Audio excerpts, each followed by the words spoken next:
Hi guys, it's Ellen Brock, freelance editor. Today's video was requested by Matt, who wants to know how to write realistic dialogue or how to make your characters distinct from each other to have distinct and separate voices. So there are lots of reasons why characters might speak differently from each other. I'm going to go over 5 areas that you can think about when you're working on your characters and you're working on how they speak. And these are areas where you can easily see space for developing differences and more unique ways of speaking. The first thing that I would focus on is your character's upbringing. How were they raised? How did they grow up as children? Did their parents like it when they asked questions, or did their parents want them to be quiet and seen but not heard? Were they able to express their emotions freely, or were they forced to sort of squash down their emotions and not express themselves? The way that a character learns to communicate in their childhood will have a big impact on how they communicate as an adult. So you can convey a lot of backstory without having to say anything at all based on how open or closed your character is emotionally and how free they are with their speech and the way that they talk. We all know that a character who is very sheltered, who is very closed off and doesn't want to express themselves, probably grew up in an environment that contributed to that. While a character is very outgoing and confident, probably grew up with parents who were more receptive to them, who listened to them more, and that can make a huge difference in how your characters will express themselves. The second element I would consider is your character's education level. That doesn't necessarily mean the level that they got to in school, but it could. A character who dropped out of 7th grade probably will have a different vocabulary and a different style of speaking than somebody who has a graduate degree. But education might also refer to the experiences that they had as a kid, the experiences that they had as a young adult, the types of situations they've been in, and as well as the types of things they're interested in. A character who likes to read will know more facts and be more informed about things than somebody who does not like to read.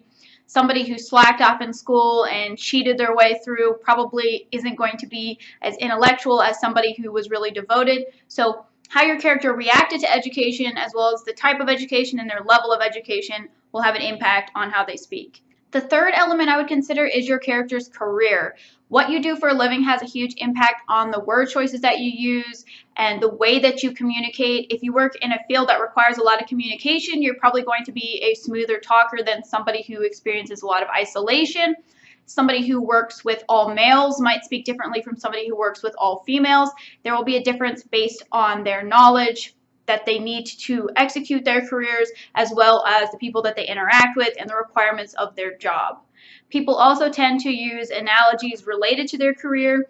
So somebody who works on the railroad might say that their emotions are rumbling down the tracks, whereas somebody who works in dentistry would never even think about using a phrase like that because it just has no connection or relevancy to their life. The fourth element that I would keep in mind is your character's worldview. A pessimist versus an optimist, a positive person versus a negative person, they're going to communicate very differently. Somebody who tends to emphasize the negative is going to use a lot of negative speech, a lot of pessimism, and a lot of unhappiness, whereas somebody who emphasizes the positive might be more upbeat, might focus on the bright side, and might be more enthusiastic in their dialogue. So considering how your character views the world can make a huge difference in sort of coloring the language that they use and the way that they would phrase things. The fifth thing that I would focus on is the generation that your character is a part of, or what year they were born. Somebody who was born in the 40s is going to speak a lot differently than somebody who was born in the 2000s.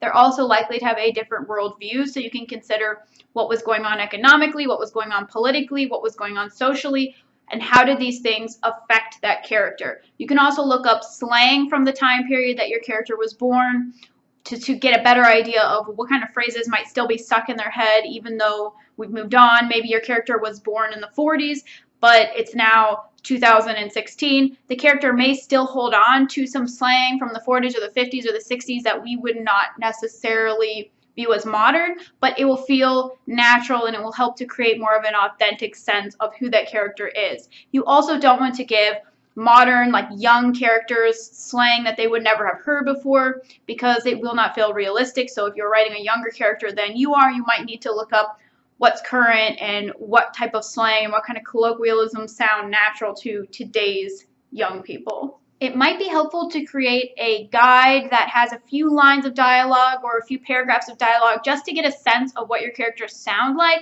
and then you can refer back to that as you're editing to make sure that you're keeping your character's voice consistent. It might also help to edit all of one character's dialogue at the same time, and then you can really sink into that headspace and really think about just that character and whether or not the lines feel right for that character outside of the context of the scene and without looking at the narration and the other character's dialogue.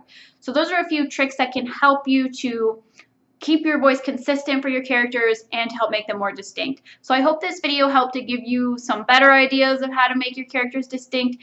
If you have any requests for other videos, you can post them in the comments. And please like and subscribe and share. It really helps me out. Thanks, guys.